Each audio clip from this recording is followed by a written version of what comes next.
Hello, everyone, and welcome to the Uncharted session. I'm super excited to have you all here. And thank you again for taking time out of your life to join us and to just be in conversation around usually a topic, but I kind of mischievously and purposefully didn't release a topic for today because I thought, well, what would be the next level of just showing up and responding to what shows up and genuinely taking the uncharted path? And perhaps that would be showing up and just kind of seeing what, responding to what feels like it's alive in everybody today. So I thought that what we would do is maybe just jump into a really quick, short grounding meditation to just feel as though we've sort of virtually and physically and spiritually arrived in this place. And then jump into some introductions and just share a little bit about what feels alive in us right now, and see if some sort of conversation topic kind of just bubbles up from that. So, when you're ready, if you are somewhere where you can just find a little bit of a comfortable seat, you don't have to worry about your surroundings. Just settle in and begin to notice your breath, whatever that looks like for you today. Notice the difference between noticing and judging, or if there is one for you.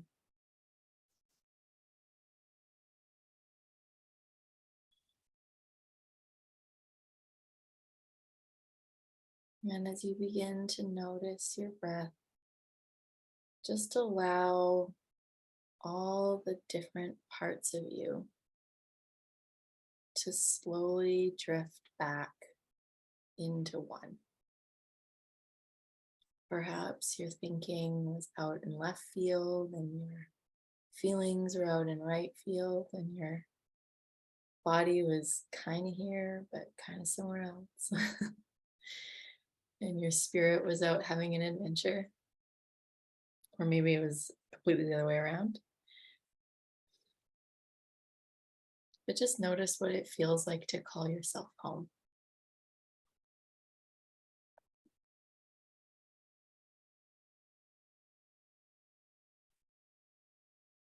Call yourself back into your essence.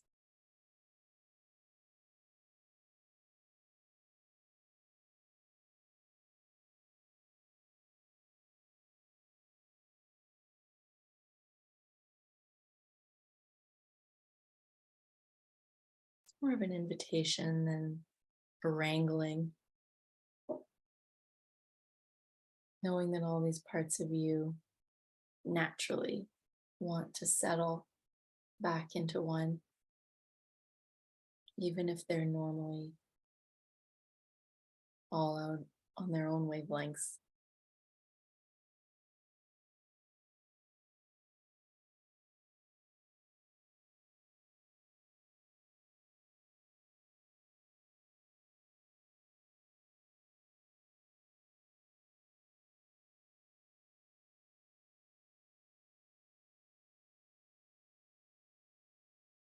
And just noticing what that reintegration feels like.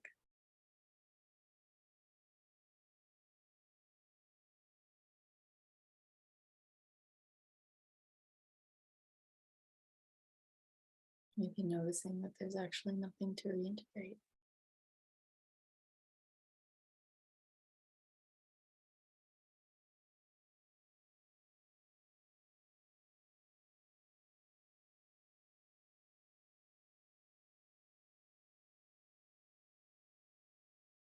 Clearing the slate for that to look or feel exactly however it looks or feels for you in this moment.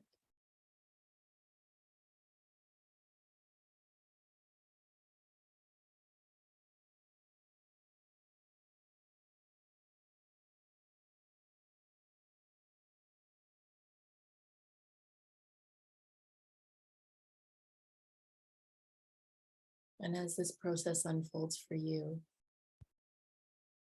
noticing a deepening.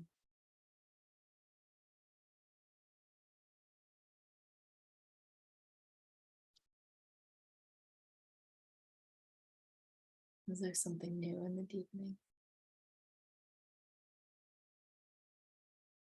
Maybe it's a feeling outside of words.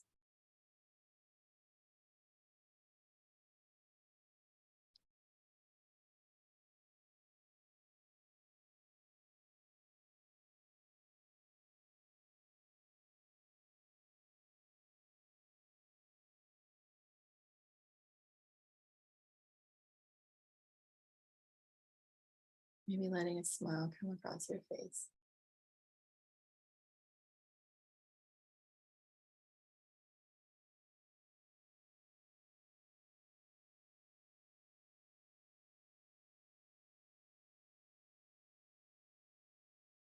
Or at any rate, not stopping it if it wants to.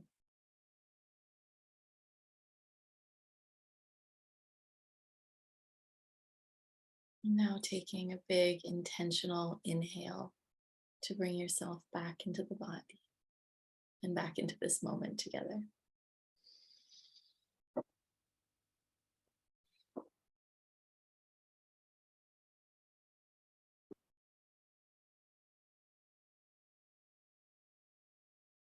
And coming back to the room.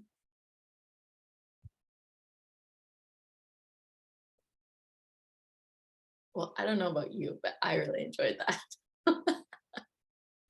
One of my favorite things is my ability to lose myself in my own meditation. So yeah, and I was asking myself the other day, like, why I feel the need to do these meditations at the beginning, because I was getting a little bit like, can't I just invite people to a feeling and that's enough? And I realized it's because I really like them. And I think they do a lot for me too. So yeah, I'm gonna just keep doing them, turns out. But I would love to hear from any of you. Um, just a little introduction, maybe what you like to be called, where you're joining us from, and if there was something that sparked in you during that, or something that was maybe already alive in you that you think would be fun to explore in the spirit of being in an uncharted space. And just so you know, I do have something in my back pocket in case none of you come up with anything. So I have not the lighthouse keeper has not completely checked out. But yeah, so let's play and let's see where we go. And let's see if magically one of you comes up with the exact thing that's in my head. So let's play that game. So I'm just gonna go around in the order that I see you guys on my screen. And then yeah, we'll play. There's really nothing that's off limits here. It's just a space to explore, and whatever direction we go in, I think is going to be really cool. So let's start with Dubem. Oh, wow. Yeah, thank you. Thank you. Yeah, I was kind of just drifting like in meditation. I was just thinking about a lot of different things. I'm quite feeling quite lively just in general. I feel like I've had a uh how can I put it? Like, I don't know, I just feel like something's changing me like this week. Um went through, I wouldn't say, I don't want to be dramatic and say like dark period or anything like that, but like a lot of feeling very restricted, and it's been, just like a day or two, you know what I mean? And I just feel like looser and connecting with people, and it's just interesting that how just a subtle shift, or how in like a real short amount of time how things can change, So, in terms of today and the exploration, something that I'm having a challenge with is like concentration. Like, uh, probably someone might diagnose me with ADHD or whatever, and that's not necessarily something that I believe in. I don't necessarily disbelieve in it, but you know what I mean. But there's something about like sitting down and doing something, and then I'm doing it, and then I'll just go over here, like, and then I'm over here, then I'm like, but now I've been over here for like an hour. Like, how did that happen? So I don't know. It's kind of like maybe it's a bit of a cliche thing, like, oh, focus and attention. But I don't know. I think there's something about it, about maybe that's just what happens, and beating yourself up like prolongs that or whatever. I don't know. That's just something that came to mind. So I'll leave it there. Nice. Thanks, Deepen. And where are you joining us Oh from? yeah, yeah. I'm joining from to a town called Grays. It's just outside London in the United Kingdom of Great Britain and Northern Ireland, to give its full title. Awesome. Thank you. Yeah, I love that. Thanks for that that offering around concentration and focus. I think it's really cool to sometimes take topics that seem to be kind of like I don't know, like the top shelf topics of like the personal development world, and then to see what we can see from a 3P lens. And I think sometimes it's really, really valuable because I know personally, sometimes I'll go, oh, those are just like really personal developy topics. Like I'll just put them away and not play with them because Mm, they like that space has it covered, and I don't know if mm, I agree or disagree with that. Sometimes it's helpful, what I find in the personal development sphere. But then sometimes I find like that everything can be placed under this 3P lens. And there's always insights to be mined when we do that. And so I love the idea of coming back to these things that are kind of like really sticky in that world and being like, well, what can we mine from them? yeah, And definitely. yeah, and I Mm, just really want to honor you for having gone through kind of like a darker space because we all know that that's a part of the human experience. But when we're in it, I know I can only talk for me personally, but when I'm in it, I feel less resource. Like I have less like tangible, like less tangible availability to the understanding, and I have to rely more on the feeling, and that's a mm, lot scarier for me. um, and I don't know, I've currently kind of gone through a phase of what I would call like sort of light confusion around being like, I don't know what to do about a bunch of things. And mm, I remember having the thought partway through like, oh well, I don't need to know, like I'll when I settle I'll know. But then I was like, but I need to know by the weekend because I'm having an event, so it's kind of funny, right? When we're like, yeah, I don't need to know, except for time is really putting a crunch on this right now. So I'll note down like concentration and we'll go around and then we'll kind of see like if there's a theme or what I have a feeling it's all gonna flesh out. So thank you. thank you. Nancy, I'm just gonna close my door, but I can still hear you guys. Okay. Hello, all, and glad to be here. Calling in from Nashville, Tennessee, so that's central United States. And this is a much better time for me than trying to catch up to everybody at night. I do better during the day, so good to be here. And the meditation was. It's funny, I'm just playing with this whole notion of do we we don't really need to do anything to connect to this aliveness because this is who we are. And I noticed that there's that contrast between like I noticed as we were like settling down more, it's just the thinking that comes up.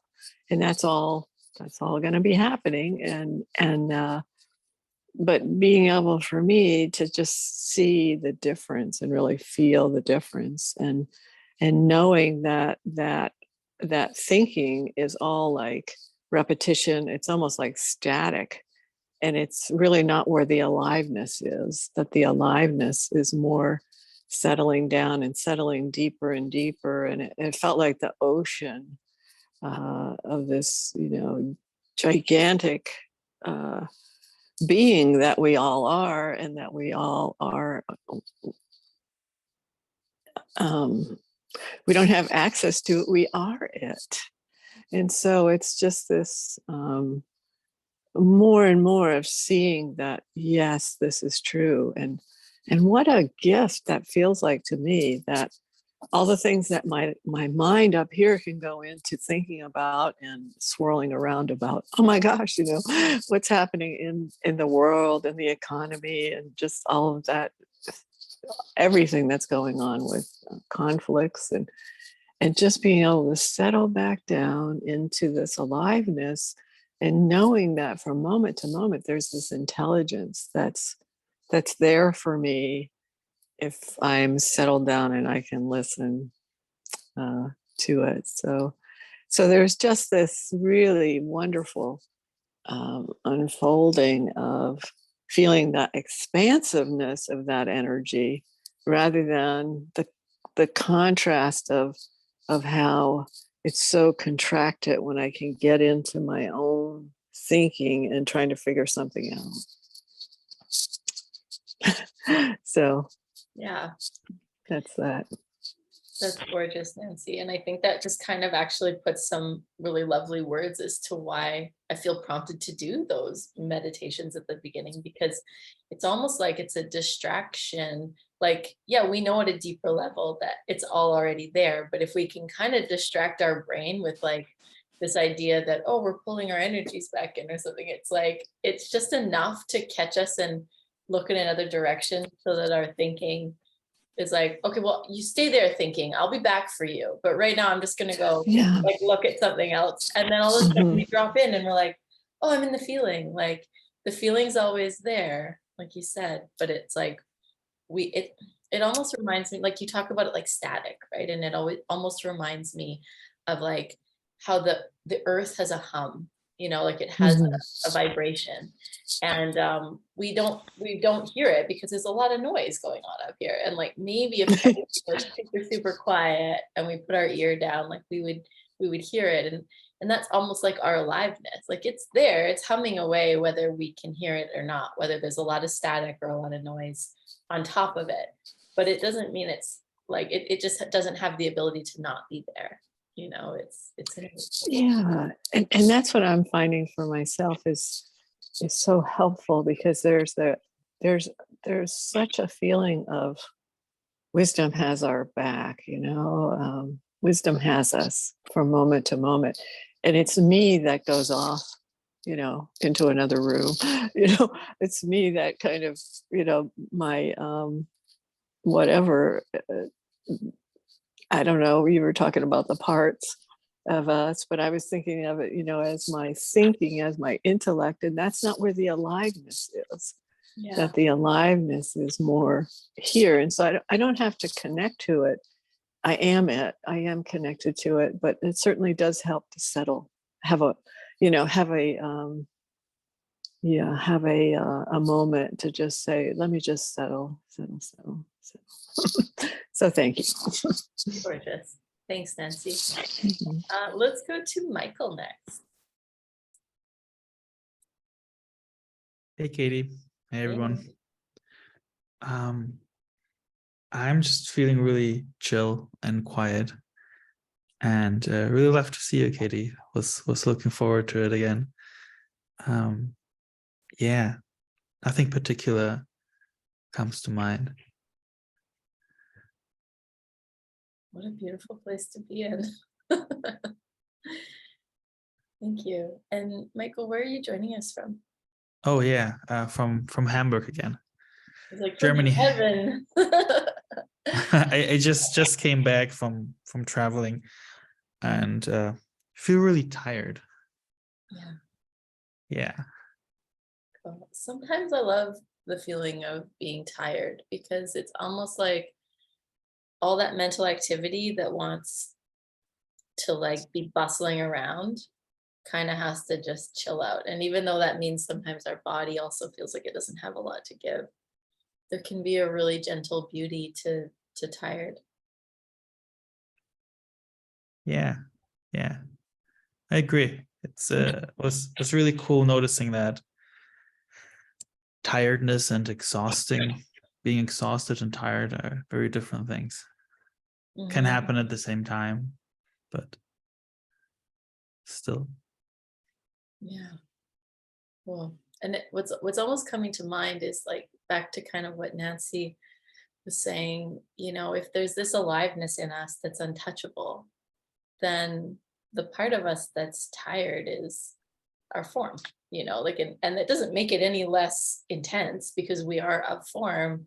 in this life, but it's kind of cool to know that that aliveness is still fully intact, no matter how tired or exhausted we might feel. Yeah, that's good to know indeed. Awesome, thanks, Michael. Allie, are you able to join us for a checking in? I see you're unmuted, but I can't hear you or see you.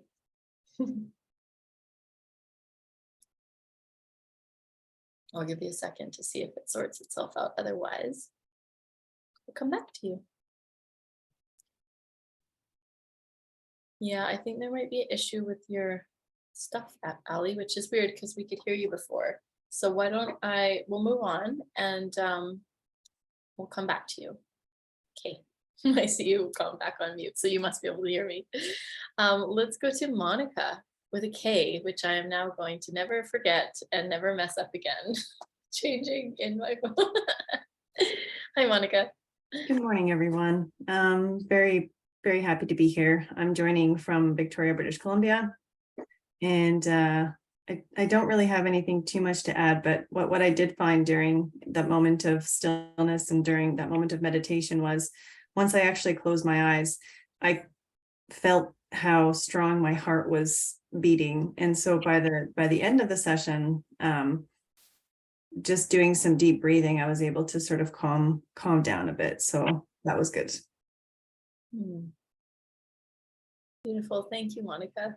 And on the theme of aliveness, like I I feel like there's some experiences, and like I'm not going to assume what your heart beating fast meant for you, but I know like sometimes even if I'm on like a Michael Neal Zoom like this and I put my hand up, my heart starts to beat because I'm like, I know I'm gonna have to talk in like 3 more people, you know, and then when I get called, my heart starts to beat even faster and I'm like, you know, and there's all these sensations in the body. And I was talking about it with Rob Cook a while ago, and he's like, every sensation I have in my body, whether I judge it to be good or bad, is another reminder that I'm alive and that I get to be here and that I get to do this, and that's super cool.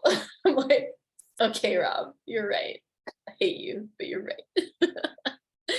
No, but you know, it's just like, it's neat when we see our experience as another reminder that we're alive, even just like a little sliver more than maybe we saw it the day before. And I just love that you notice the sensation in your body and you sat with it. It's like, it's really the whole of what's on offer. Really, it can sometimes be expressed as simply as show up and respond to what shows up, and and yet we kind of put layers on top of that sometimes. So yeah, beautiful. Thank you, Monica. Okay, Allie's in the waiting room. Let's get her in here. Hi, Allie number 2. Oh, not yet. Let's see. Okay, I'm way too like enamored with all the things that Zoom does. We'll come to Allie in a minute. Let's go to Heather Keys. Hello, everyone. Hey, Heather. Hi. I missed the meditation, but I do have something to share about feelings. Do it. I'm in Calgary, Alberta, so in the Rocky Mountains in Canada.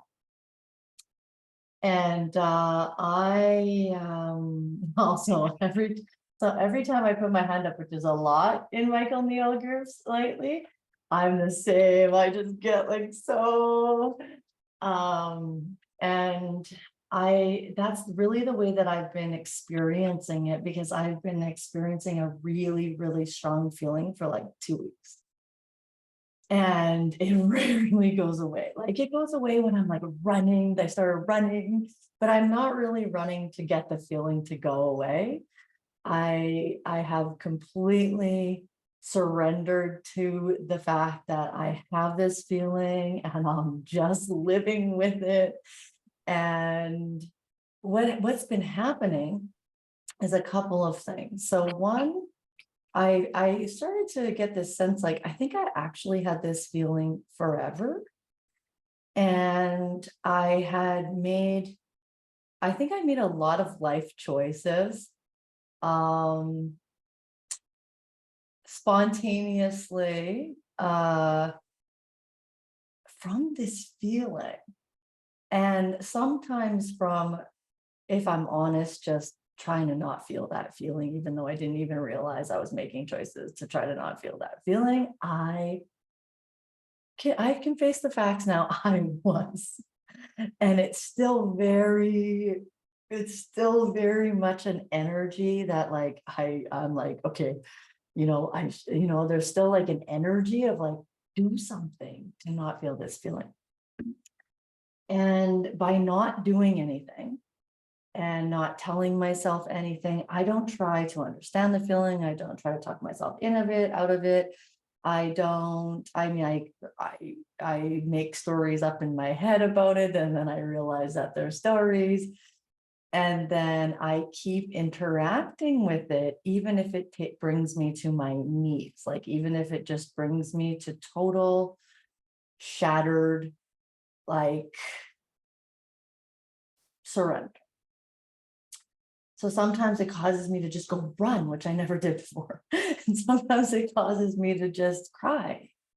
And sometimes it causes me to just sit there and breathe with it. And I guess, what I've been really seeing now in this, in the process is that, well, it does feel very alive. Like you were saying, like there's a aliveness to it that I think has made me sad. Like the feeling is not comfortable, don't get me wrong, but there's an aliveness in it that made me grieve like my entire life that I didn't feel alive. And in my story as it is now, I try to not feel this feeling. So that's kind of that about that. The last thing I'll say is just like what I've noticed lately, because it took me a long time to be able to feel it without making it and see how much I acted from not trying to feel it. It took me a while to get out of the story around like what was wrong with me that I did that. And what was wrong with me? Or then I got into the story of like, if I was raised differently, or if someone gave me the tools to do this, I wouldn't be here. And, it took me a while to get out of the story, this story that I was making about like it being bad that I'm here. And once I started moving through that, which felt like a wall, which wasn't, but once I started to let that fall away and just be in it, let the feeling just be part of my, my life at the time in the moment, I noticed the last couple days that it's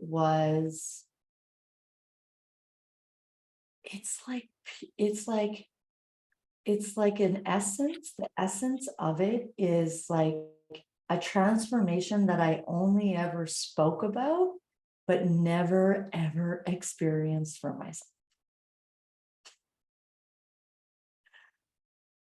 And then it started to be like, when I started talking about it, it wasn't like this tragic story of being a victim to my life. And it's starting to become like an actual beautiful unfolding of like some part of what it means to be alive and as a soul in a human body on earth.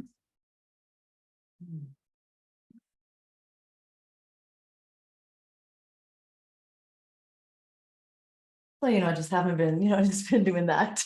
Just some light living.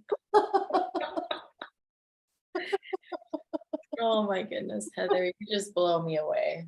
I just lost myself in that. That was so beautiful. Like I don't know, you just described being alive in a way that felt really new and fresh to me. And like what stood out to me is that I love how you just went through this whole thing by calling it the feeling, a feeling. Like I was like going through being like, is she talking about anxiety? Is she talking about, and then I was like, you know what? Stop trying to name the feeling. She's not naming the feeling. That's so cool. We don't need to name the feeling, because it's kind of like saying, like telling someone this big story you have versus being like, well, my thought says, and it's like somehow by you explaining this whole thing, and you're talking about the feeling, it's like it allowed for me as the listener to completely go outside of any thought that I would have about certain feelings. And I could just follow you on this really pure and beautiful path of what you were explaining. And I don't even feel like I'm articulating it right now because I'm in a feeling from hearing you say this. But it was, what came to mind was like the feeling, trademark, of life, like how life feels. And I just got this image of like this feeling having its hand out to you and being like, I want to give you everything. And you just have to learn to trust me.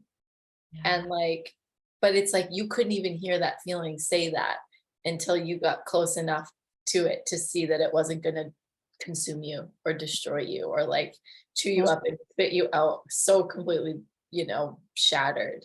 Yeah. Yeah. And it's almost like it's saying, I am chewing you up and spitting you out completely. Yeah. But for the good. Yeah. But the parts of you that are chewable, like I will not devour your soul. I will only enrich it, but I may take everything else and fuck it up. for your highest good. I mean, this is what I really appreciate about this space, because I can come and express that in a way without getting caught up in the story and the diagnosis of like what this feeling is. Yeah. Yeah. Space beyond diagnosis. Oh, thank you. And it's interesting because you kind of touched on my hidden curriculum that I was going to pull out for today if we needed it. And I'll just share it with you guys so that I'm not being like weird and like veiled. But it was the idea of noticing the space between the situation and our experience of the situation. And I just heard that so beautifully woven through everything that you said, that like when the situation, well, what it sounded like to me is that when the situation really looked like it was creating the experience, it's just so overwhelming. And it's like, there's not a lot of, like, it's hard to find an edge to peel back and see, but just those moments where it's like, okay, well, here's the situation and here's the feeling. And it turns out they just do what they want. And sometimes they cross over and we try to make a lot of evidence about that. But sometimes they don't, and they're still, what they are. So it's on the, what, the funny thing about this is we'll probably get to the last check-in and then we'll be like at it. But the check-ins are the meat. So in case anyone's like hoping that the check-ins can be over so that we could get started. Gotcha. Dude, check-in is the stuff. Like we're in it. We're in it. It's begun. Sorry. Anyways, oh, beautiful, Heather. Thank you. As always, you're all in a different order now, so I'm going to go to Thomas next. Welcome, Thomas. Don't forget to say where you're from. Hello. Hi, everybody. My name is Thomas, and I'm in beautiful Victoria, BC.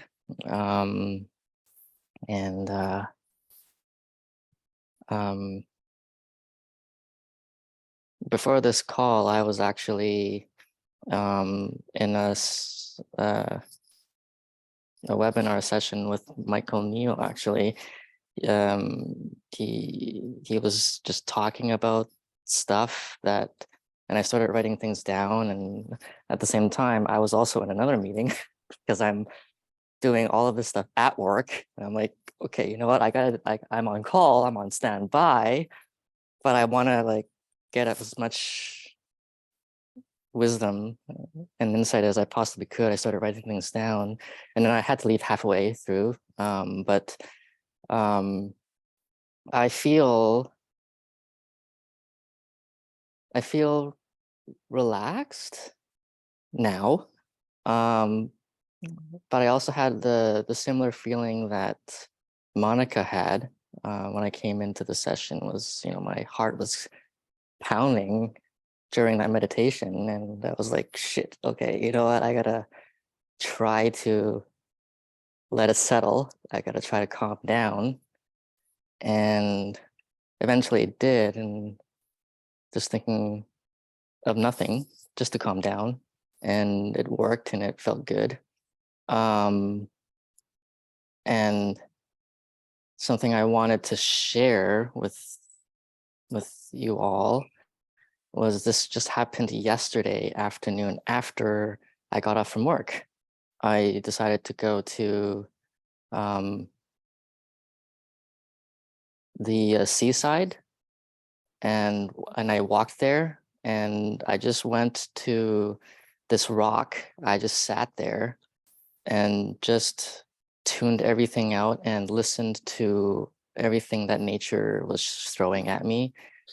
And, you know, all the seagulls and birds and the water, the waves, the wind blowing in my face. And after 15 minutes, I just got up, started walking back, and an interesting feeling that I had, I felt so calm that nothing else mattered all around me.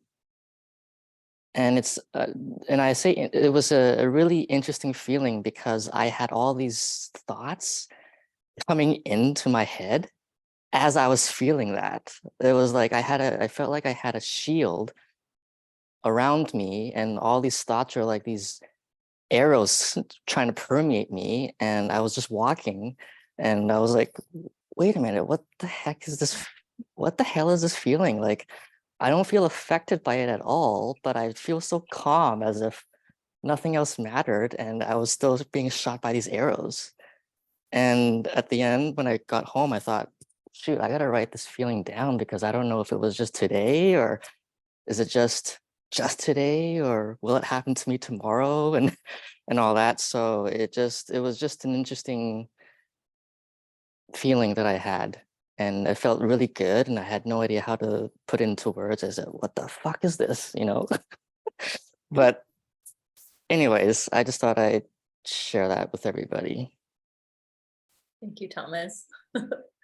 You know, Michael and we'll often talk about this, and so did Sid, about how in this understanding, it sort of comes to us or in this, I shouldn't say call it the understanding now, spoiler alert, but in this 3P world, it sort of presents itself in two different ways. One is as an understanding that's tangible, that we can talk about, that we can share, you know, we can have conversations about mind, consciousness, and thought, and how they show up in the world. But the other component is just a beautiful feeling. And both are valuable.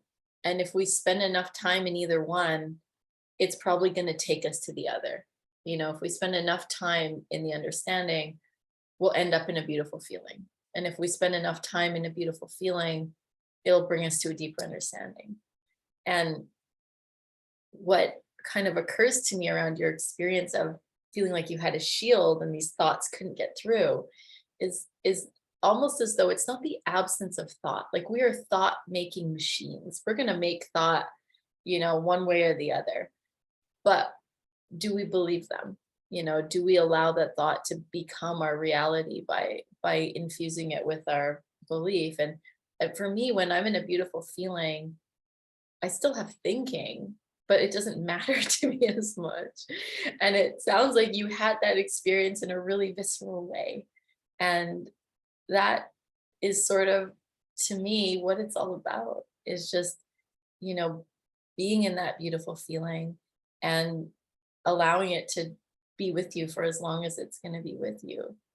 And again, like the noticing bit, you know, like there's nothing you need to do. There's no act of, you know, karate chopping every single thought that tries to come through the door. Like this active, you know, on guard kind of an approach that when we're in that deeper feeling, it's sort of like a natural immunity to believing or thinking.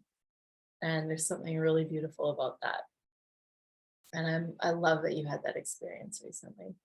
And I love being able to watch you deepen in this understanding. It's probably one of the most gorgeous things that, honestly, like, it's such a gift. So thank you for sharing, because, you know, it affects others.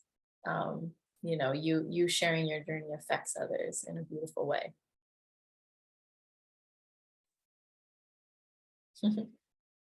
Thanks, Thomas. Let's go to Gabby next, if you are able to join us. I am. Hey, hello. Hi. Hi. Can you guys hear me okay? I don't normally use these Yeah, headphones. you're quite Okay. clear. Yeah. I just love this conversation so much. My husband and I are moving in a new direction with work and business, and like the long story short is our source of funding for this new business we're starting dried up. And so we're going to have to basically bootstrap it, which is going to be challenging and really, tight to make it work. And this week, as I've realized just how challenging it's going to be, like there was some fear that came up and stress. And I've been having sort of like the funniest experience, because I keep checking for it to feel really bad. But the closer I get to the feeling, like it doesn't feel the way that it used to, because so much resistance has dropped. And like what Heather was talking about is it's more like the feeling of being alive. And I'll think about, some particular issue of business, like, okay, how are we going to pay for our lead generation? And I'm like, I don't know, I guess I'll figure it out, in a couple of weeks when I actually have to make the decision. And if we can't, then we can't, and we do something else. And like I keep checking for the stress, and I'll feel some fear, but like that heavy terror, like the paralyzing feeling, like that was the thing that I always got hung up on, is that I struggled with creation because I would get paralyzed and I would be spinning around trying to figure things out ahead of time. And now it's like there's a deeper faith that I can just trust whatever wants to come through. And it's not on me to figure it out. Like, if this is going to come through, it's going to come through. And I don't even want to say the word responsibility, but like, I can show up and participate in that. And like, that's going to require, me showing up and participating in it. But,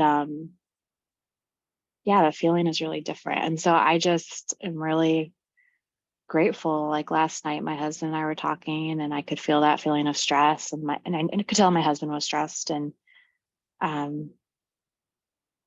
don't know, like I just dropped into a deeper feeling of gratitude for all that we have and how far we've come. And the fact that we even have this opportunity is such a big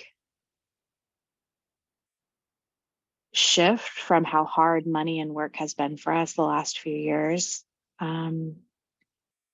So yeah, Dick and Bettinger talks about like how any feeling can be a beautiful feeling. And I think that's kind of like what I dropped into yet last night. Like, wow, okay. Like this too can be a beautiful feeling. And even if it fails, like the disappointment and wondering what's next, like that can be a beautiful feeling too. Mm. Yes, I'm very grateful right now. I'm a little emotional, but I'm very grateful. Oh, beautiful, Gabby. Yeah, thanks for sharing that. It reminds me of a conversation we were having, not you and I, sorry, but when I say we, I mean like the Genius Catalyst community, maybe. I don't know, like just the 3P community, around how aliveness is something that can infuse anything. And but then when it's not infusing something, we notice. And for me, I've had the experience of like I mean, I don't know if it's just me, but we kind of default to thinking like, yeah, I can feel aliveness in like gratitude and peace and joy and bliss, but like feeling aliveness in grief or disappointment or stress, like maybe that's a bit of a stretch. And I know Michael sometimes says like, well, as humans, we're programmed to be able to enjoy almost anything.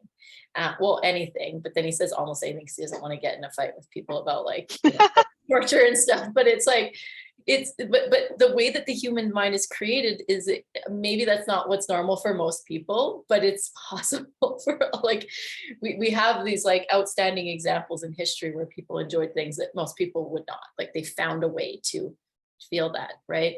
And what I notice is sometimes for me, where it's most obvious is the situations where it was supposed to be something epic, it was supposed to be something beautiful, but it felt empty to me, like a beautiful sunset, but there was no aliveness, because that's just, I guess, how I was showing up in that moment. From my perspective, my thinking led me to be in a beautiful moment, but not be present to it, not be present to the aliveness. And that, you know, it's so gorgeous when we start to feel the aliveness in the things that seem like they're really prickly in life, or that they have hard edges, you know. And yeah, I just okay, I'm gonna say goodbye, Michael. Everyone say goodbye to Michael. He's leaving. I'm just like gonna be distracted otherwise. But yeah, it's gorgeous as this sense of aliveness deepens. And for, you know, for some of us, it's really present in certain emotions, but we kind of have like other emotions locked up in these thought created jails of, nope, stress is bad and it's gross, and anytime I feel it, it's just yucky, you know, versus could it feel alive? You know, could grief feel alive? And when we start to play there, it's really expansive. Yeah. Yeah, thanks. Thank you, Gabby. So let's try Allie again. I don't know, Allie's computer is being a big old jerk, but maybe she can try unmute. I feel like it's not going to happen. Well, Allie, if you manage to get unmutable and visual at some point, just unmute and be like, I'm here, let me speak. I'm not sure if you could try maybe joining on your phone, if that would help, but maybe you're not able to, and that's okay too. So thank you guys for checking in. That was awesome. I feel like we covered some good ground. And there was a lot of, okay, so Heather, you have to go as well. Okay, so all good. Bye, Heather. Thank you for coming, and thanks, you're muted, but okay, we get the idea. So where would we like to play? Like we have, you know, we obviously have time, and we have space. And some of the things we touched in on were the idea that Dubem, that you brought up at the beginning around sort of concentration. Okay, bye, Thomas. Around concentration and focus, which I think could be a fun place to play, especially since, like I said, like we could bring like kind of a 3P lens to it.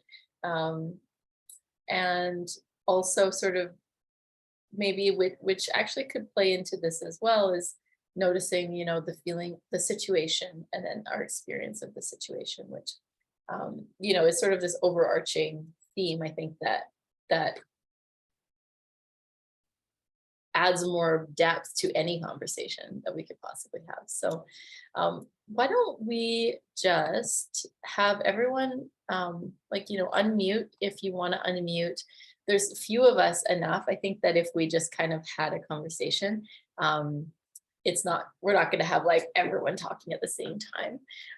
But and not to like put a spotlight on you, Deepen, but because you did bring it up, if there's more that you're seeing or more that you want to bring to the table. Yeah, I mean, there is actually, funny enough how that works. Yeah. No, from from everyone else's shares, that aspect of every feeling is a feeling of being alive, and distraction or whatever you want to call it, like is another feeling of the aliveness. Like it's another example. Like that's what came up for me, like through the sharing. Like it's an example of that vitality, and actually maybe such the kind of making it wrong or like making it into something which needs to be fixed is like maybe that's a self-fulfilling prophecy. Like the more you resist, like the more it persists, type of thing. Like the more you think it's something you have to work on, the more it becomes something that you have to work on, rather than it just being like another example of just the energy flowing. And like and I don't have to, of course I don't have to go with every thought. That was what was coming up for me today, Alice. It kind of just linked in with what's been said, because there was at times there, like, what, I was getting, I was writing something and I put a timer, I was trying to do the old Pomodoro, 25 minutes or whatever, I'm going to focus for these 25 minutes, and I was doing it. And then, I don't know, I just decided to check my email and whatever. And then, it was 20 minutes and now it's like 8 minutes left. And I'm like, oh my God, fucking hell.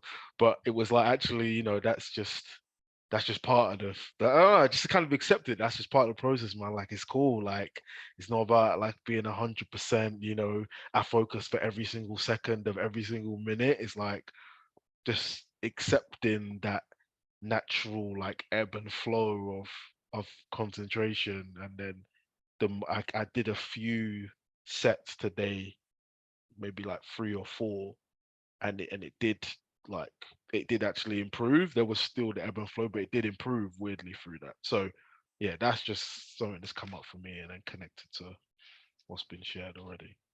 Yeah, beautiful. I know I find that as the conversation deepens, sometimes it just opens up the space where you're like, oh yeah, I didn't see it like that, but it is just another feeling, or it is just another experience of being alive, when we don't give it a label that then has attached to it all of our judgments, all of society's judgments. Like it becomes a little bit easier to navigate. Yeah, beautiful. Well, thanks for sharing about how that deepened for you. Does anyone else have anything they want to add around the experience of concentration and focus? Something was coming to me at that moment when you were describing that. It's deepen, right? Yes. Yeah, you were describing that. And something about, we're all human and we have all these habits. And it's just a habit. And there's something so nurturing and kind in the design, that we are this amazing being, and we have this human form and we have these human habits, and the feeling of just dropping into the beautiful feeling, and more it's like noticing, oh, there I go again. There's that old habit. There she blows. and it's just more playful, being playful with that for me, that I noticed that it's like, oh my God, there I am. I'm totally wrapped up in my intellect. I'm totally wrapped up in my thinking. And just returning to the moment of, in any moment, it's like that whole thing is a thought away. In any moment I can see it and return to that beautiful feeling. And it's like, oh, okay. Yeah. A lot of habits. Yeah. And we all have them. And it's just, some of us have really big labels for what those habits are. and yeah, so I'm just seeing that more and more for myself, and in noticing that the principles are always at play, and then that's kind of like put on the side burner and our habits kick in. And it's no blame, no shame. It's just, oh, that's the human habitual way of going about it. And the more I see it, the less it happens. Yeah, I like that bit at the end, like the more you see it, the less it happens, because it's so funny that we're trying to figure out how to get rid of our habits. But Mhm. it almost seems like the only reliable way to get around them is to accept them and stop making such a big deal out of them. And then, and then all of a sudden you wake up one day and you go, I don't do that anymore. Isn't that Mhm. curious? But it really feels like our habits really push us towards needing to solve a problem that doesn't exist. Mhm. Well, I think that's also why like comedy is so popular, for lack of a better term, unrelatable, because often comedians just, they speak to a thinking, that may not be that direct situation, but that type of habitual thinking about something, and like just calling it out, and like laughing at it, or but humanizing it. It's not even laughing at the thing, but it's just like this thing that you think you're the only one that goes through it. It's like, no, like that's the human, that's part of just the human experience, and like so I don't know, that's just something that like came to me there, like actually the more it becomes more it's usually like a big deal, or like something has to be like worked on, or like fixed, or like overcome or challenged, like the more it becomes something that has to be overcome and fixed, and it becomes like a whole situation, it becomes a whole reality. Yeah. And when you're saying that, it strikes me of, just that, it's like, then that's where I put my attention, rather than putting my attention back on the truth of who we are, and who we are from moment to moment. Yeah. You know what occurred to me when I was listening to you just talking about comedy, Deepen, is like how we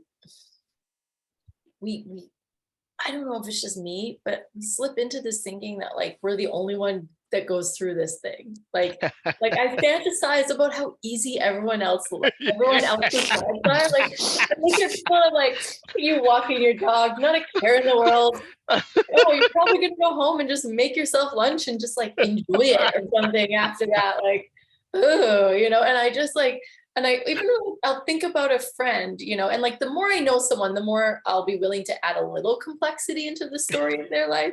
But in my mind, I'm like, oh, well, you just get up, you do the thing, and it's simple for you. You're fine, But for me, I sit here and I can't concentrate, and and then and that's what is so cool about comedy is somebody says something so simple, but everyone's like, yeah, me too.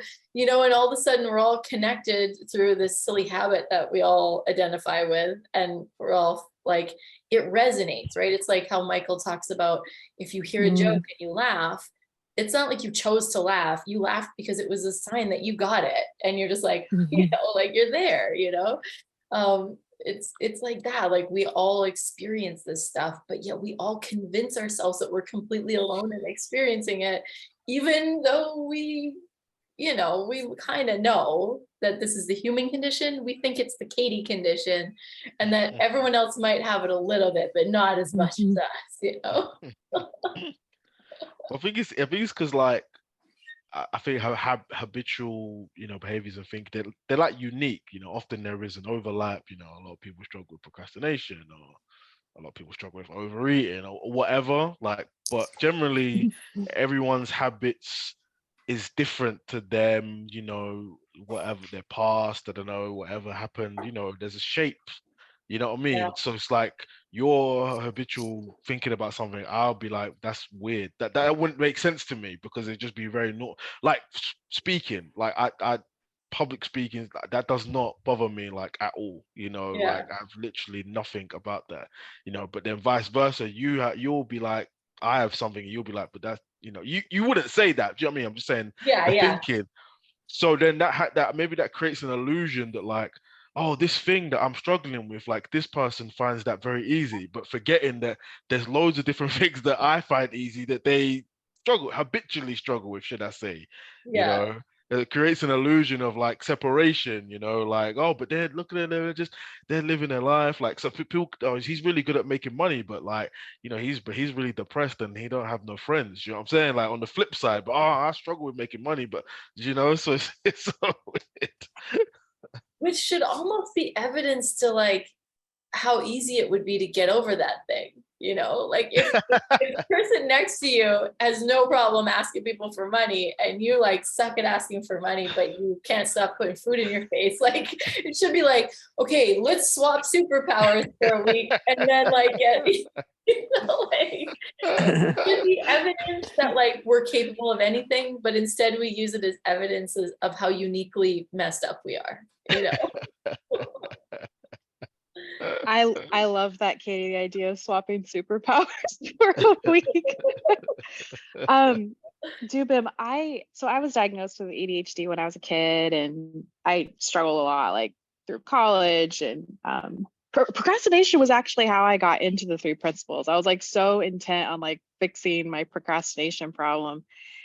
And every once in a while, like I'll go and revisit that question, and I still don't have answers to fix procrastination, but it's like the higher my level of consciousness goes, the less I see procrastination as a problem. And so it's like this weird thing where I'm never actually getting the answer or solving the problem I set out to, but every once in a while, like I'll go to check my procrastination problem. And yes, I have a to-do list with things that I wish were done yesterday, but like it feels less and less like an issue. And then I'm realizing, oh, everybody has a to-do list that never ends. It's just some people don't forget it. Right. Wow. Yeah, one of my mentors, Amy Johnson, she struggled with an eating disorder, and so she talked about how after she came into this conversation, she kind of like looked at her husband and was like, well, how does he eat food? Like eating food is so hard for me. Like, how does he eat food? Like he sits down to the table and he eats, and then he stops when he's full, and then he just moves on. And sometimes he eats, you know, too much and feels too full, but like he doesn't pay attention to it. He's just like, oh man, I ate too much, and then like moves on with his life. And so for her, it was like the shift was like, oh, I can just eat food and then not eat food, and then sometimes I'll eat too much and that's not a problem, and sometimes I won't eat enough and that's not a problem. And like, and then that was how she healed from the eating disorder. wow. Yeah. It's weird though, but like, you know, I just think about that examples. For me, I'd be like, I mean, how is this person doing this? How are they like not? Yeah. So I mean, one hand it could be mystifying, on the other hand it could be, you know, revealing and enlightening. You know. Yeah. Yeah, I know. That's the how thing too. That's what I get hung up on, because every once in a while, like I'll buy a new planner thinking it's gonna fix my problems. Or I'll like watch a series of YouTube videos on a like planning method. I'm like, this is it. I'm just gonna commit to this. Wow. That's what the industry is all built on. I think it's very innocent, and there is like, there is big power in people, sharing their stories of recovery in essence. This is how I overcame this thing, or I transformed this area of my life and whatever.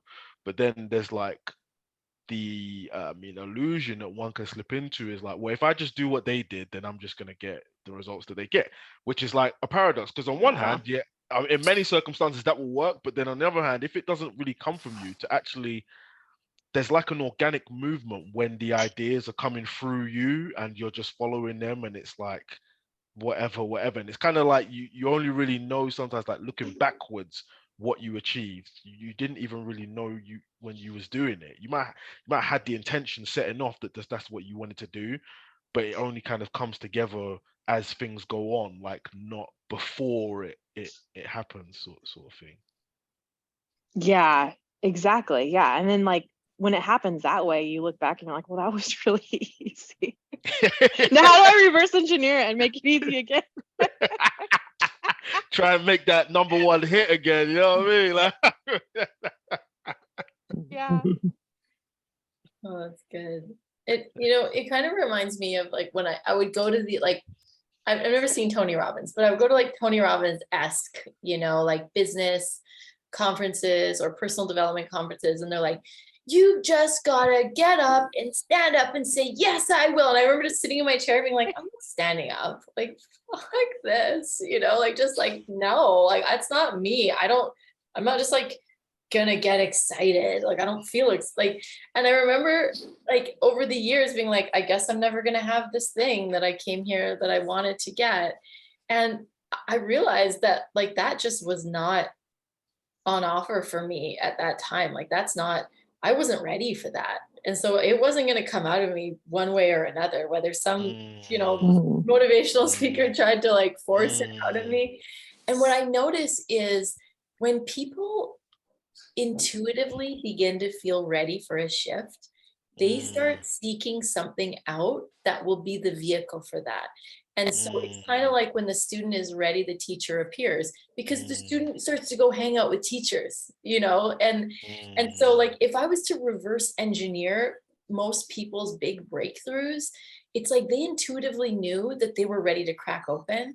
So they went and stood next to a Tony Robbins, or they went and bought a book they went and bought a shiny new planner, because they kind of, even though in their head they didn't know, intuitively, I think they knew they were ready to crack open. And then 9 out of 10 of them would say, well, it was the planner. Oh, well, it was Tony Robbins. And it's like, no, something in you told you to go find a teacher, any teacher, find a catalyst, any catalyst, and like put yourself next to something that you can anchor yourself to in the world while you have this big breakthrough that is coming from the inside out. And then they mistake that thing for being the source of their breakthrough, and that's why it's so cool when we have a personal breakthrough and there's nothing to tether it to, because then we have to trust that it came from the inside out. And that might have been one of my biggest breakthroughs in my journey, because I was always like, well, I think it was because I did these workshops, or I think it was because I went to this thing. And then I realized that all of these things in the world of form are just vessels, and they can only hold our creative energy for as long as we're shining our light of consciousness on them, and the minute we move that high beam away and like ideally back inside, then we start to figure out how it really works, and that's really like, I don't know, I find that very comforting, because I do sometimes find myself starting to go into like guru mode. I'm like, ooh, that guy's really good at cold dips. Maybe I should listen to him. Ooh, that guy's got what I want, or that girl's got the body I want. Maybe I should listen to her about food. Or like, like you just start going down this like, who could I listen to? And as long as it's for fun, as long as it's for play and exploration, it's great. But the minute it becomes, because I don't have it in here and I gotta find it out there, it becomes a really tricky interaction. And it's actually like quite ineffective as well, because you find yourself like oh, I need this person's thing. Like I started going to the gym, you know, again, I bought like this guy's kind of programs, like a PDF booklet about nutrition, but it was more the exercise bit, you know. So he's got like exercises to do in the gym, right? So I was going, I'm using it, and it's cool, but it's actually probably like taking more time because I'm constantly like, what exact exercises he's telling me to do, like at this time, and it's like there's like a common sense thing at play here. Yeah, it gets me biased, but it's like there's about 10 machines, you know what I'm saying? The body is arm, chest, shoulders, leg. I mean, it's not like that. Do you know what I mean? Like, oh, you go on, you do the thing, it's cool. You know what I mean? Like, there's like, well, I need to like reference like exactly what this person said at this time to know. And it's like, you know, sometimes it's a boost, sometimes it's a stimulator, sometimes it's good to have a reference, but ultimately it is, yeah, it is from within, like from you, that thing that's going to pull you, that's going to keep you in motion. It's not going to be something outside of you that's going to keep you in motion. That might give you like a false illusion, like it's from experience, but like ultimately it's going to be you who go into it. And you know, it's the level of engagement as well. Like if it's a resource, it's like the level of engagement with the resource is coming from you, it's coming through you. Like it's not because of the resource. The resource is a thing, and anyone can read the same document and they can get a multitude of different answers and results from it. So that's probably the indicator there in itself, you know. Yeah. Yeah, I always think in situations like that, because like what you said, Katie, because I just did that. I just tried to do a fitness program because I liked the body of the woman who sold the fitness program, and it didn't work for me. And I was thinking about it, and I'm like, you know what? I bet she has never spent money on a fitness program. Yeah. Maybe she just listens to her wisdom and does what works for her. Maybe I could just do that too. Or maybe she just looks that way naturally. Yeah, well, she was like a lifelong track athlete. So it's like, Yeah. okay, well, she had like 15 years of coaches teaching her how to be an athlete. So Yeah. Yeah. Yeah, it's so interesting. I always think about like when we bring a picture of like a celebrity to the hair salon, and we're like, can you give me hair like this? But really you're asking like, can you make me this person? And the hairdresser is just like, oh no, like you guys don't even have a similar face shape, like let alone. that's how I feel about Blake Lively, because she's blonde and I'm blonde, but we're very different blondes.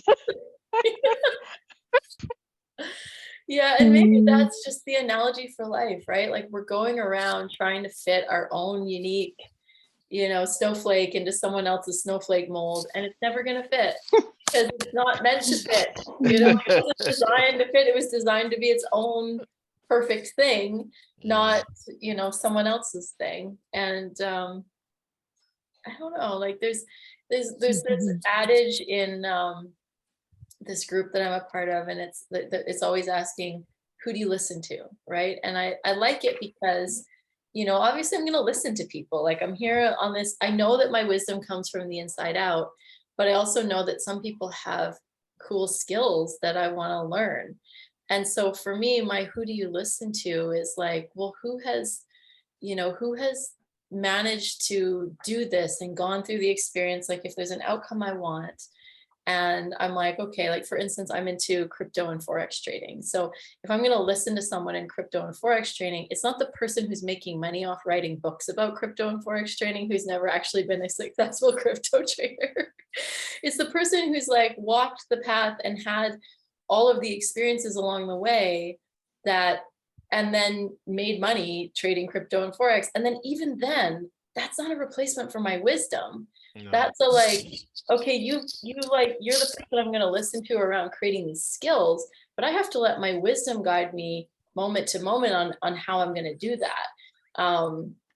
Because, you know, the path is not linear for anyone. And most people who have created anything interesting, they have this, like, if you followed the path, it would just be like, you know, there's no straight line. It just, we've just decided that they went from nothing to success and that there's got to be a formula there. But it's like, again, you're just, even when I'm listening to the who do I listen to, I'm listening between the lines. Like I'm listening for the space to see what the feeling is behind behind, you know, like it's so interesting though, as humans, how we're so hardwired for wanting, you know, a step-by-step program. Just show it to me so I can do it.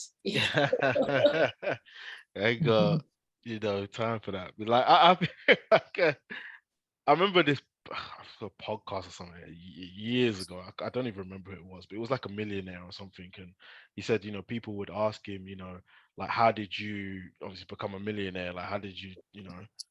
And he said, like, I can't, if I told you to do what I did, like it wouldn't work, you know, even if you wanted to, because it's a different time, it's a different place, you know what I'm saying? But he said, like, he said it's to think how I think, in essence, right? And it's, you know, you can't obviously think exactly what somebody else is thinking, but what I get from that now is like it's the it's the it's just being with your wisdom. It's like seeing what's in front of you, feeling into it, and just taking it step by step, you know. Like it's such a ironic thing, you know, that everyone says, oh, it's one thing at a time, you know, do the next right thing and all that type of stuff. And it sounds like cliche, but it's like you come back to the circle, and that is everything. Like that is everything.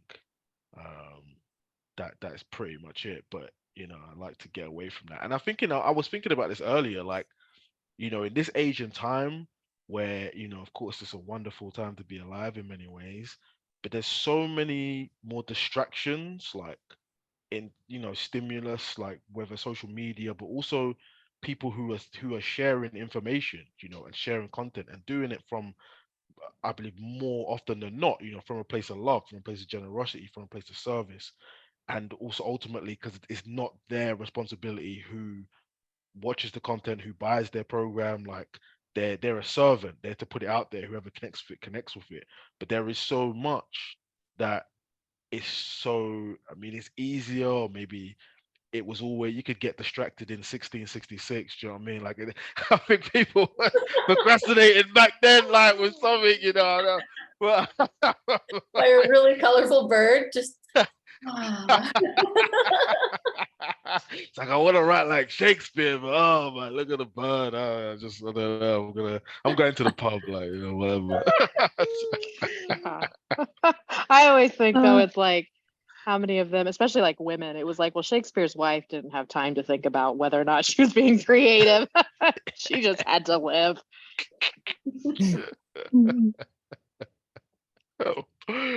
Yeah, maybe it's that. Like, it's just we did. At the same time, we have so much, and of course, it's wonderful, right? Like we're speaking through Zoom. This is all just combinations of technology, that everything that's made this happen that wasn't possible, you know, whatnot, 20 years ago, let alone 200 years ago, you know. But at the same time, the opportunity, let's say, to fall into, well, what does this thing say, right? Like now with Chat GPT, you know, AI is like, oh, I'm not gonna think. I just type it into Chat GPT. Do you know what I'm saying? I tried it out. Like, how do you grow like a coaching business? And Chat GPT will give you, here's the 10 things you can do. You're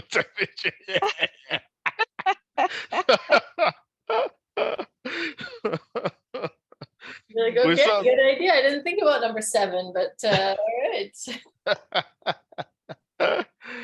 that's the How to it's not, get AI to pay me for coaching them.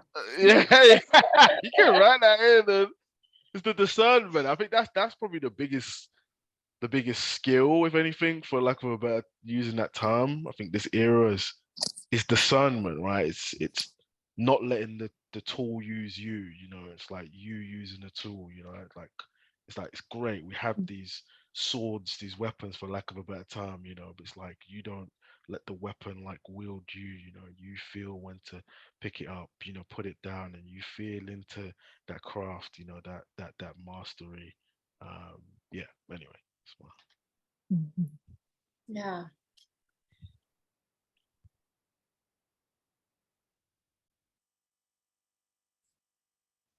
That just made it sound really easy, Dubin. Yeah. I like that because it is. It's simple and easy. It's only when I'm all busy in my head that it looks hard. It is though. It actually is. It is baseline, definitely baseline. Yeah. Yeah. Because like you said, it does break down into cliches because all I can ever do is the next right step. I can't do 10 things at once. I can just do the next one. It just feels like in this conversation too, of recognizing how important it is to notice, like, is this coming from inside of me? Is this coming, like Katie, you were saying, that it's just, it's like right for you because it's just coming from the inside out. It's not coming from the outside in. And it might be something I see out there, but it stimulate, it's a catalyst for something inside. Yeah. Mhm. Well, it sort of occurs to me like I find myself wondering often, like, we just have so much more time now because technology and, central heating and the grocery stores, like, we don't have to hunt or gather. We don't have to worry about keeping ourselves, like, we've got all our basics needs covered. Many of us have exited from the traditional work system, so we don't have to go to a job from 9 to 5. It's like we got a lot of extra time to think. And like, I don't know if that's necessarily a great thing sometimes, it's like, well, like, but then the contrast of being like leading grueling, punishing lives, or like what we would think of as like gruelingly hard lives of our ancestors where they had to work all the time. But perhaps there was more fulfillment in less thinking and more presence in the moment. Like, we'll never know what it felt like to be alive 100 years ago, and if that felt like, if the presence felt more palpable in every moment, or or what. But yeah, ancestors are laughing right now. They're like, oh, they think it was all fun and games back then. Like, they think it was all presents, and we were sitting around the fire playing guitar and singing Kumbaya. Like, we was going through some real shit back then. So dying from cholera and working yourself to death at 50. I feel like there was a sweet spot between like when people didn't have to be afraid that a tiger would always get them, but before the internet, they're like the 1980s. Yeah, exactly. It was this perfect storm of being like bliss. Yeah, I think of like 1980s movies like Footloose and yeah. stuff I like love that. 80s music, so maybe there is something resonant about that. Like, Take us back to the 80s. My husband would say the 80s had the best toys. So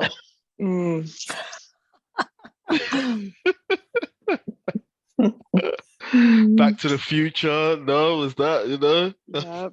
Yeah, it was a good era for it was kind of like the next 50s. I feel like the 50s were like very expansive and everyone was like, oh, the space age. Like, it was like when the world was on that precipice where they could imagine this like technological future, but they saw it as beautiful and friendly and like, but it's like it took another 60 or like 80 years, like 60, 70 years to be like, okay, now we're actually gonna be able to use AI to generate art and I don't know, like hyper realistic video game graphics or whatever, like everyone thought was like 6 months away in the 50s,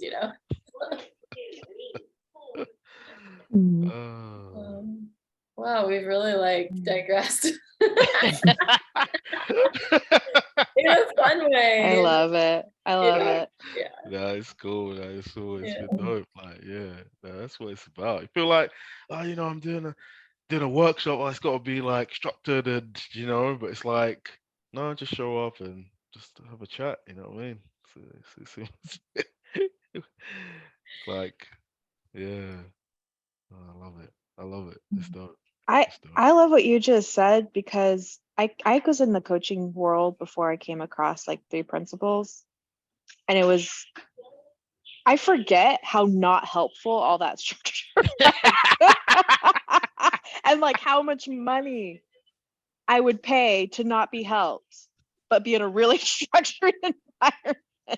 And like showing up to something like Katie puts on and just having this free-flowing conversation, like one of these is better than like a 12-week program, I thought. Yay. Yeah, it's amazing. Yeah. Yeah, most def, Mhm. most I feel def. like we've got a really beautiful thing going here with Uncharted, because I just love how many people from the 3P community show up, and like, I mean, it's beautiful, everyone like having, like, I love that it's a mix, you know, like I love that. I just feel so supported by knowing that there's other people who are steeped in the 3Ps, and I feel like it brings this breadth and depth to the conversation that, like, and maybe Ali knows how it feels being like, I mean, you're also a phenomenal practitioner of your own right, but just being coming into a room of like all these people that are reinforced in the same understanding, like it just, to me, it just makes the foundation Mhm. that we're pointing to even stronger, because we all point to it with our own language and our own Mm, experience. And mm, it creates this framework of a foundation that I think people can see, like it becomes Mhm. more tangible for them. And that's like really exciting to me. And Mhm. I think when I started it, it was like I just wanted to give people in my life a place to come and experience more of 3P stuff, because other than being a coach and getting trained by Michael, I don't know how people that aren't coaches would kind of experience this, other than maybe like finding a Sid video, but like to be able to mm, interact with it, you know. mm, And I think for like all of last year, I was still like, I wasn't really sure what I was doing. I'm like, let's just show up and have, like, when I went to explain it to people, I would explain it different every time. I'm like, well, it's not group coaching. I guess it's like a facilitated conversation, but then most people are like, well, what's that? You know, like, it's like there's no context for it. But the more I do it, the more I'm just like, yeah, this feels awesome. And I'm glad people enjoy it and get value, or value is the wrong word, get impact from it. Um, because value is pretty easy when it costs $0. Oh, well, priceless. there, yeah, and there's this. It's really a good opportunity that I'm finding, that it's just the grounding into the Mm, principles, into mm, that understanding, and coming from that that constant, that foundation, like you said, Katie, um, and that from that, we can have this conversation. Yeah. And I know I feel just so recharged after everyone, you know, like it's just like, I'm like, oh yeah, there's that little like recharge that I was looking for. Oh, yeah. Yeah, and something that we started out with was like the aliveness, Mm, and see that the conversation has a life to it, because it wasn't mm, anything pre-constructed. It's nothing in mm, form already. It's mm, being together and having the conversation. yeah, mm. yeah. And I love that we didn't even have a theme. It was just like, let's see what happens. I was listening to an old Sid talk, and I think someone asked a question about like how to know more, or take it deeper, or whatever. And he was just like, go talk amongst yourselves. Yeah. Wow. I was like, I like that. Yeah, that's all Mhm. it is required. There's always that. Yeah, yeah, but no, but like, what else? Like, really, you know what I Mhm. mean? No, it's like, no, no, it's not just like, what else do I have to do? Like, what, I need a theme, I need a title, I need a, subtext, and not to say like having themes and titles is inherently wrong or anything. Of course not. But like the essence of, Mhm. is a conversation between, I always like that quote from the, I think it's the Bible, like where two or more of you are gathered, like I will be there, like that's the essence of everything, you know. Yeah. Yeah. And that's why coaching is so powerful. That's why Mm, conversations are so powerful, because I just feel like our personal thinking takes up so much of our bandwidth when we're alone. It's just mm, like, it's, mm, trying to work through your own, even like I think Michael said at one of the catalysts, he's like, just record yourself on a voice memo and then listen back to it. It's like, at least then you're making two of you, like it's yeah, yeah, like, that was the conspiracy catalyst. That was crazy. I yeah, cried when I listened to that. Like, I know, like it's so incredible how we forget that, like, if this human Mhm. experience was meant to be done alone, no one else would be here, like, mm, yes, it lives inside of us, but we're also here to draw it out of each other. And that's, you know, that's the gift. That's it. That's the reason to do anything, you know. It's just like, yes, I don't need you to save me, or I don't need you to give me something that I already have within me, but we're here to bring it out of each other. You know, we're here to remind each other, to wake each other back up, to whatever language you want to use, but be catalysts, right? And yeah, pretty And that neat. we can always go deeper. We can always see more. And so, in having a conversation in this open space, it's like, where can we go? Yeah. Uncharted. We're going. Uncharted. Everywhere and anywhere, off planet, in planet. It makes me think of those images of deep space, like these new ones that are coming out.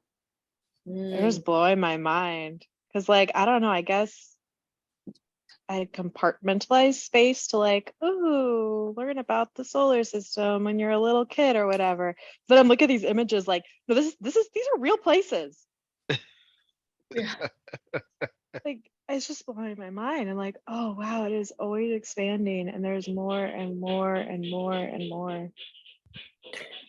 And that it is us, you know, that it is us. And wow, what a difference of living with that awareness than living just with our thinking, like Katie was saying, by ourselves. Yeah.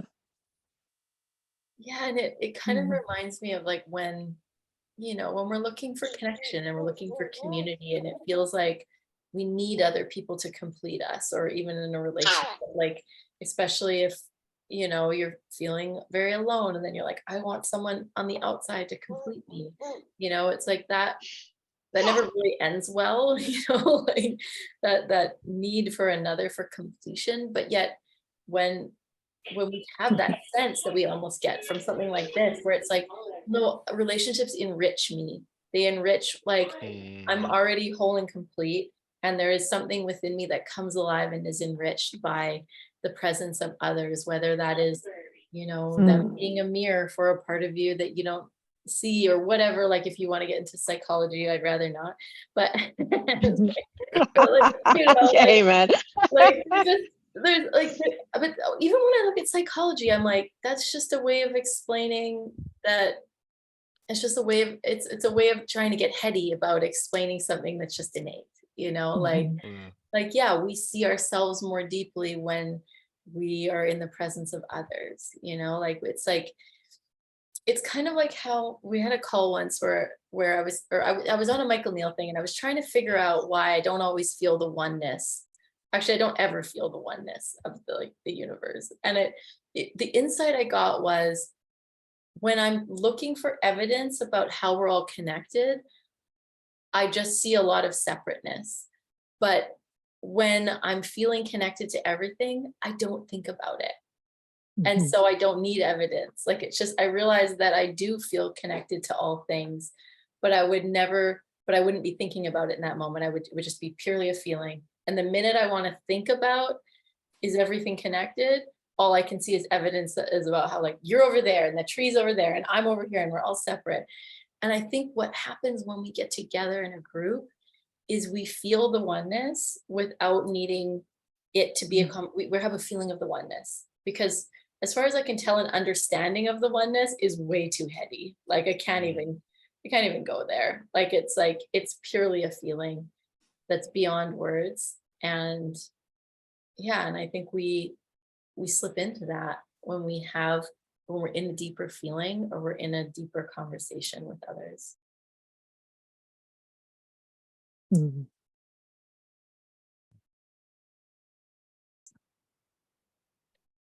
So beautiful.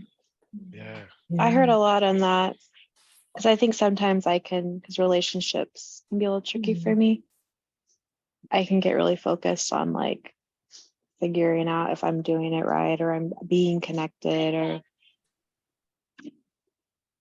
but being with people is the most fun when I'm not even thinking about that. It's like they say something and it's like, oh, and then we are with that, and then the moment shifts and we're with a new moment, and it's all kind of, it's more like play than anything. Yeah.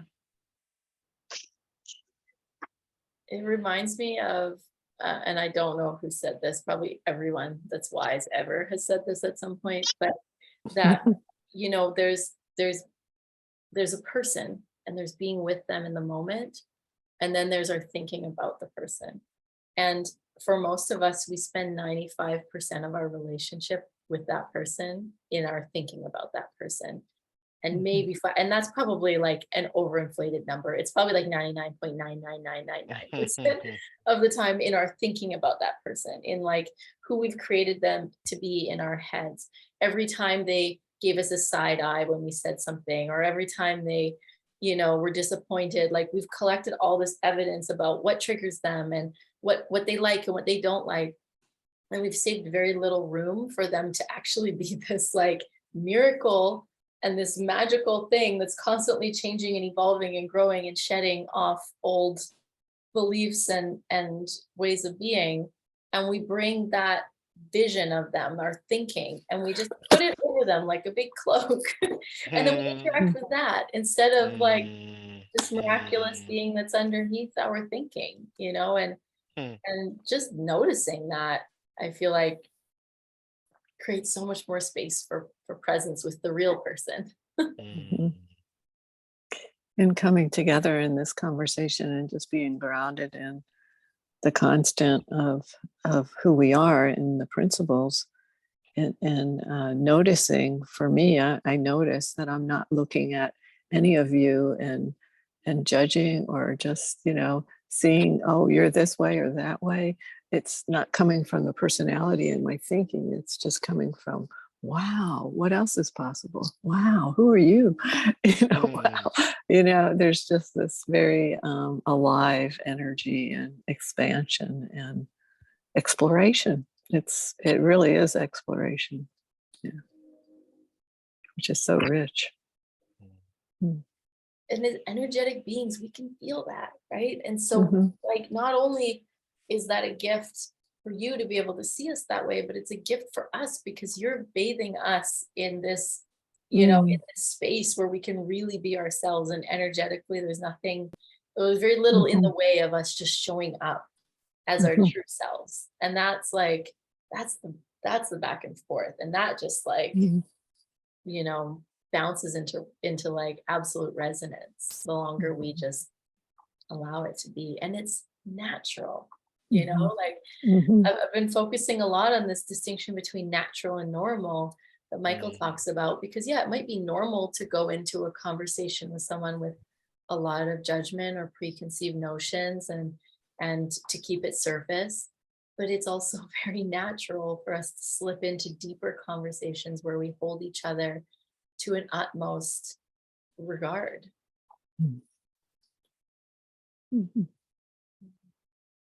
I love that. Can you put that in the group chat? I can try. Like that, holding each other with utmost regard. Yeah, It's natural. The thing say about, like, you know, like love is non-judgmental, you know, like the impersonal, you know, versus the personal sort of thing. And the judgment is as more of like an indicator that you're it's a poopy. a step Let's go do the away, poopy, as it were. oh, Yeah, that's we great. can hear you. Oh, sorry. I thought I muted myself. She's got a big old poopy diaper I gotta change. So sorry, I guys. figured you weren't talking to your husband or anything. Oh my I've been God, waiting that's for this funny. one. So it's a big one. That's real. That's real Finally. love, non-judgment. You know, with there, man. You know, with the poop. Dogs and babies, poops are celebrated. Humans, not so much. Oh, so yeah, I ain't got nothing more to say to me, and it's other than that, you know. It's in real Really? time, played out in real time. So, oh, right. So I'm gonna have to head off. Yeah, let's wrap this up. This is a beautiful time to wrap this up.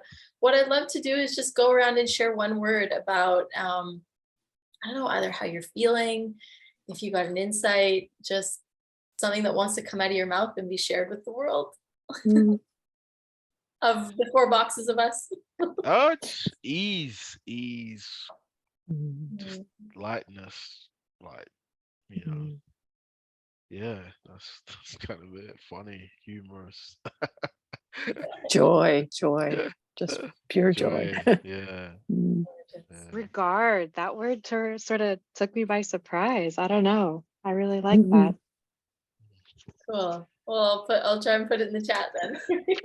I kind of slipped. I was like, utmost regard. I don't know, kind of slipped out without me meaning to. So that's kind of magical. Alive. I just, yeah, my cup runneth over. Thank you guys. Mm. I just feel so honored that people want to join me here. So thank you for coming. I know that in the world of form, time is a currency, and I just appreciate you all sharing your time with me and with each other, because I think this is powerful what we do. It charges us up and sends us out into the world better people. So thank you. Thank you, guys. Take care, Thank guys. you. Love See you in a you. month. Mm. Right. Bye. Bye. Bye.